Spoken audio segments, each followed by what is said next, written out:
Video का title, उम्र भर का रिश्ता एक अनजान लड़की से कैसे जुड़ा एक अटूट बंधन। शहर की भीड़ भाड़ से दूर कुछ दिन तन्हा प्रकृति के बीच बिताने के ख्याल से मैं हर साल करीब 15-20 दिनों के लिए मनाली, नैनीताल जैसे किसी हिल स्टेशन पर जाकर ठहरता हूँ। मैं पापा के साथ फैमिली बिजनेस संभालता हूँ, इसलिए कुछ दिन बिजनेस उनके ऊपर छोड़कर आसानी से निकल पाता हूँ। इस साल भी मार्च महीने की शुरुआत में ही मैंने मनाली का रुख किया था। मैं यहाँ जिस रिजॉर्ट में ठहरा हुआ था उसमें 40-50 से ज्यादा कमरे हैं, मगर केवल 4-5 कमरे ही बुक थे। दरअसल ऑफ सीजन होने की वजह से भीड़ ज्यादा नहीं थी। वैसे भी कोरोना फैलने की वजह से लोग अपने अपने शहरों की तरफ जाने लगे थे। मैंने सोचा था कि एक सप्ताह और ठहर कर निकल जाऊंगा, मगर इसी दौरान अचानक लॉकडाउन हो गया। 2-3 फैमिली रात में ही निकल गए और यहाँ केवल मैं रह गया। रिजॉर्ट के मालिक ने मुझे बुलाकर कहा कि उसे रिजॉर्ट बंद करना पड़ेगा। पास के गांव से केवल एक लड़की आती रहेगी जो सफाई करने, पौधों को पानी देने और फोन सुनने का काम करेगी। बाकी सब आपको खुद मैनेज करना होगा। अब रिजॉर्ट में अकेला मैं ही था। हर तरफ सायम सायम करती आवाज मन को उद्वेलित कर रही थी। मैं बाहर लॉन में आकर टहलने लगा। सामने एक लड़की दिखी जिसके हाथों में झाड़ू था। गोरा दमकता रंग, बंधे हुए लंबे सुनहरे से बाल, बड़ी बड़ी आंखें और होठों पर मुस्कान लिए वह लड़की लॉन की सफाई कर रही थी। साथ ही एक मीठा सा पहाड़ी गीत भी गुनगुना रही थी। मैं उसके करीब पहुंचा। मुझे देखते ही वह गुड मॉर्निंग सर कहती हुई सीधी खड़ी हो गई। तुम्हें इंग्लिश भी आती है? जी अधिक नहीं, मगर जरूरत भर इंग्लिश आती है मुझे। मैं गेस्ट को वेलकम करने और उनकी जरूरत की चीजें पहुंचाने का काम भी करती हूँ। क्या नाम है तुम्हारा? मैंने पूछा। सपना। मेरा नाम सपना है सर, उसने खनकती हुई सी आवाज में जवाब दिया। नाम तो बहुत अच्छा है। हाँ जी, मेरी माँ ने रखा था। अच्छा, सपना का मतलब जानती हो? हाँ जी, जानती क्यों नहीं। तो बताओ, क्या सपना देखती हो तुम? मुझे उससे बातें करना अच्छा लग रहा था। उसने आंखें नचाते हुए कहा, मैं क्या सपना देखूंगी, बस यही देखती हूँ कि मुझे एक अच्छा सा साथी मिल जाए, मेरा ख्याल रखे और मुझसे बहुत प्यार करे, हमारा एक सुंदर सा संसार हो। उसने कहा। वाह सपना, तो बहुत प्यारा देखा है तुमने, पर यह बताओ कि अच्छा सा साथी से क्या मतलब है तुम्हारा? अच्छा सा यानी जिसे कोई गलत आदत नहीं हो, जो शराब, तंबाकू या जुआ जैसी लतों से दूर रहे, जो दिल का सच्चा हो, बस और क्या। उसने मुस्कुराते हुए जवाब दिया। फिर मेरी तरफ देखती हुई बोली, वैसे मुझे लगता है आपको भी कोई बुरी लत नहीं। ऐसा कैसे कह सकती हो? मैंने उससे पूछा। बस आपको देखकर समझ आ गया। भले लोगों के चेहरे पर लिखा होता है। अच्छा, तो चेहरा देखकर समझ जाती हो कि आदमी कैसा है? जी मैं झूठ नहीं बोलूंगी। औरतें आदमियों की आंखें पढ़कर समझ जाती हैं कि वह क्या सोच रहा है। अच्छा सर, आपकी बीवी तो बहुत खुश रहती होगी ना? बीवी नहीं तो शादी कहाँ हुई मेरी? अच्छा, आपकी शादी नहीं हुई अब तक? तो आप कैसी लड़की ढूंढते हैं? उसने उत्सुकता से पूछा। बस एक खूबसूरत लड़की जो दिल से भी सुंदर हो, चेहरे से भी, जो मुझे समझ सके। जरूर मिलेगी सर। चलिए अब मैं आपका कमरा भी साफ कर दूं। वह मेरे कमरे की तरफ बढ़ गई। सपना मेरे आगे आगे चल रही थी। उसकी चाल में खुद पर भरोसा और अल्हड़पन झलक रहा था। मैंने ताला खोल दिया और दूर खड़ा हो गया। वह सफाई करती हुई बोली, मुझे पता है आप बड़े लोग हो और हम छोटी जाति के, फिर भी आपने मेरे से इतने अच्छे से बातें की। वैसे आप यहाँ के नहीं हो ना? आपका गांव कहाँ है? मैं दिल्ली में रहता हूँ। वैसे हूँ बिहार का ब्राह्मण। अच्छा जी, आप नहा लो, मैं जाती हूँ। कोई भी काम हो तो मुझे बता देना, मैं पूरे दिन इधर ही रहूंगी। ठीक है, जरा यह बताओ कि आसपास कुछ खाने को मिलेगा? ज्यादा कुछ तो नहीं सर, थोड़ी दूरी पर एक किराने की दुकान है, वहाँ कुछ मिल सकता है।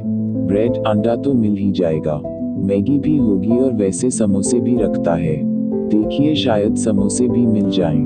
Okay thanks. मैं नहा धोकर बाहर निकला। समोसे, ब्रेड, अंडे और मैगी के कुछ पैकेट्स लेकर आ गया। दूध भी मिल गया था। दोपहर तक का काम चल गया, मगर अब कुछ अच्छी चीज खाने का दिल कर रहा था। इस तरह ब्रेड, दूध, अंडा खाकर पूरा दिन बिताना कठिन था। मैंने सपना को बुलाया, सुनो तुम्हें कुछ बनाना आता है? हाँ जी सर, बनाना तो आता है, पर क्या आप मेरे हाथ का बना हुआ खाएंगे? हाँ सपना, खा लूंगा। मैं इतना ज्यादा कुछ ऊंच नीच नहीं मानता। जब कोई और रास्ता नहीं तो यही सही, तुम बना दो मेरे लिए खाना।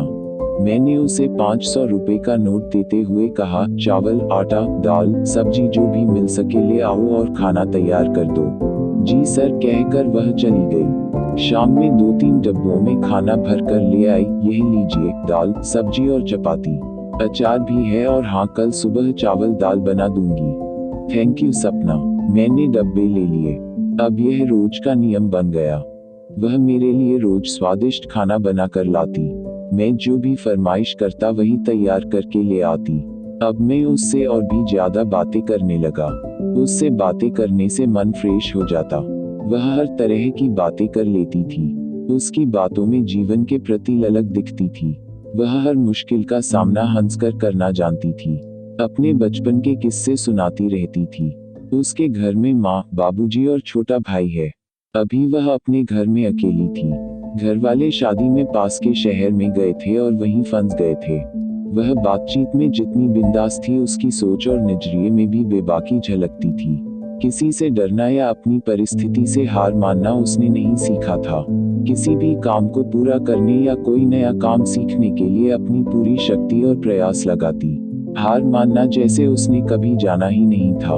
उसकी बातों में बचपन की मासूमियत और युवावस्था की मस्ती दोनों होती थी। बातें बहुत करती थी, मगर उसकी बातें कभी बोरियत भरने वाली नहीं बल्कि इंटरेस्ट जगाने वाली होती थी। मैं घंटों उससे बातें करता। उसने शहर की लड़कियों की तरह कभी कॉलेज में जाकर पढ़ाई नहीं की। गांव के छोटे से स्कूल से पढ़ाई करके हाल ही में 12वीं की परीक्षा दी थी, पर उसमें आत्मविश्वास कूट कूट कर भरा हुआ था। दिमाग काफी तेज था। कोई भी बात तुरंत समझ जाती, हर बात की तह तक पहुंचती। मन में जो ठान लेती वह पूरा करके ही छोड़ती। शिक्षा और समझ में वह कहीं से भी कम नहीं थी। अपनी जाति के कारण ही उसे माँ बाप का काम अपनाना पड़ा था। उसकी प्रकृति तो खूबसूरती थी ही, दिखने में भी कम खूबसूरत नहीं थी। जितनी देर वह मेरे करीब बैठती, मैं उसकी खूबसूरती में खो जाया करता। वह हमेशा अपनी आंखों में काजल और माथे पर बिंदिया लगाती थी। उन कजरारी आंखों के कोनों से सुनहरे सपनों की उजास झलकती रहती। लंबी मैरून कलर की बिंदी हमेशा उसके माथे पर होती, जो उसकी रंग बिरंगी पोशाकों से मैच करती। कानों में बाली और गले में एक प्यारा सा हार होता, जिसमें एक सुनहरे रंग की पेंडेंट उभर कर दिखती। सपना, तुम्हें कभी प्यार हुआ है? एक दिन यूं ही मैंने पूछा। मेरी बात सुनकर वह शर्मा गई और फिर हंसती हुई बोली, प्यार कब हो जाए कौन जानता है। प्यार बहुत बुरा रोग है। मैं तो कहती हूँ यह कोरोना से भी बड़ा रोग है। उसके कहने का अंदाज ऐसा था कि मैं भी उसके साथ हंसने लगा। हम दोनों के बीच एक अलग तरह की बॉन्डिंग बनती जा रही थी। वह मेरी बहुत केयर करती। मैं भी जब उसके साथ होता तो पूरी दुनिया भूल जाता। एक दिन शाम के समय मेरे गले में दर्द होने लगा। रात भर खांसी भी आती रही। अगले दिन भी मेरी तबीयत खराब ही रही। गले में खराश और खांसी के साथ सर दर्द हो रहा था। मेरी तबीयत को लेकर सपना परेशान हो उठी। वह मेरे खानपान का और भी ज्यादा ख्याल रखने लगी। मुझे गुनगुना पानी पीने को देती और दूध में हल्दी डालकर पिलाती। तीसरे दिन मुझे बुखार भी आ गया। सपना ने तुरंत मेरे घर वालों को खबर कर दी। साथ ही उसने रिसोर्ट के डॉक्टर को भी फोन लगा लिया। डॉक्टर की सलाह के अनुसार उसने मुझे बुखार की दवा दी। रिसोर्ट के ही इमरजेंसी सामानों से मेरी देखभाल करने लगी। उसने मेरे लिए भाप लेने का इंतजाम किया। तुलसी, काली मिर्च, अदरक, सौंठ मिलाकर हर्बल टी बनाई। एलोवेरा और गिलोय का जूस पिलाया। वह हर समय मेरे करीब बैठी रहती, बार बार गुनगुना करके पानी पिलाती। कोई और होता तो मेरे अंदर कोरोना के लक्षण का देखकर भाग निकलता, मगर वह बिल्कुल भी नहीं घबराई। बिना किसी प्रोटेक्टिव गियर के मेरी देखभाल करती रही। मेरे बहुत कहने पर उसने दुपट्टे से अपनी नाक और मुंह ढकना शुरू किया। इधर मेरे घर वाले बहुत परेशान थे। मेरी तो हिम्मत ही नहीं होती थी, मगर सपना ही वीडियो कॉल कर कर के पूरे हालातों का विवरण देती रहती। मेरी बात करवाती, खानपान के जरिए जो भी उपाय कर रही होती उसकी जानकारी उन्हें देती। माँ भी उसे समझाती कि और क्या किया जा सकता है। इधर पापा लगातार इस कोशिश में थे कि मेरे लिए अस्पताल के बेड और एम्बुलेंस का इंतजाम हो जाए। इसके लिए दिन भर फोन घनघनाते रहते, मगर इस पहाड़ी इलाके में एम्बुलेंस की सुविधा उपलब्ध नहीं हो सकी। आसपास कोई अच्छा अस्पताल भी नहीं था। इन परिस्थितियों में मैं और मेरे घर वाले सपना की सेवा भावना और केयरिंग नेचर देखकर दंग थे। मम्मी तो उसकी तारीफ करती नहीं थकती। मैं भी सोचता कि वह नहीं होती तो मैं खुद को कैसे संभालता। इस बीच मेरा कोरोना टेस्ट हुआ और रिपोर्ट नेगेटिव आई। सबकी जान में जान आ गई। सपना की मेहनत रंग लाई और 2-4 दिनों में मैं ठीक भी हो गया। एकम दिन वह दोपहर तक नहीं आई। उस दिन मेरे लिए समय बिताना कठिन होने लगा। उसकी बातें रह कर याद आ रही थी। मुझे उसकी आदत सी हो गई थी। शाम को वह आई मगर काफी बुझी बुझी सी थी। क्या हुआ सपना, सब ठीक तो है? मैंने पूछा तो वह रोने लगी। जी मैं घर में अकेली हूँ न। कल शाम 2 गुंडे घर के आसपास घूम रहे थे। मुझे छेड़ने भी लगे। बड़ी मुश्किल से जान छुड़ाकर घर में घुसकर दरवाजा बंद कर लिया। सुबह में भी वह आसपास ही घूमते नजर आए। तभी मैं घर से नहीं निकली। वीडियो के पार्ट 2 के लिए कमेंट करें और don't forget subscribe, like and share this video.